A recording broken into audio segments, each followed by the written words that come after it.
সুৰয়া বৰা অন্য এটা ভিডিঅ' মাজলৈ আপোনাক সকলোকে স্বাগতম জনাইছোঁ। মহাৰ লগত দোকানৰ ফালে ওলাই গৈছিলোঁ, তাৰপিছতে গৈ পালোঁগৈ আকৌ আমগুৰিৰ পৰা তেওঁ বস্তু কেইটামান আনিলে। আজি মানে মাহীহঁতৰ ঘৰত গোটৰ মিটিং আছে, সেইবাবে মানে ঘুগুনি আৰু পকৰি খুৱাম বুলি ক'লে। তাৰপিছতে একদম সকলোৱে বনাবলৈ লাগি গ'ল। আমাৰ শিৱানীয়েও বনালে, মই মানে অকণমান সহায় কৰি দিলোঁ। শিৱানীয়ে যিহেতু পকৰি বনাইছে, সেইবাবে মই বাতি কাঁহীকেইটাকে ধুই দিলোঁ।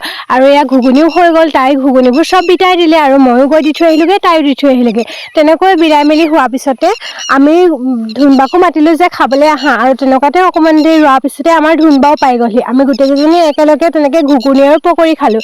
আৰু আমি আজি বহুত ঘুগুনি আৰু পকৰি খালোঁ গাইছ, মানে খাবলৈ বহুত ধুনীয়া হৈছিলে। আৰু শিৱানীয়ে পকৰি বহুত ধুনীয়া বনাই দেই, আৰু বায়ে সাজবনা এটা খাই দিছে।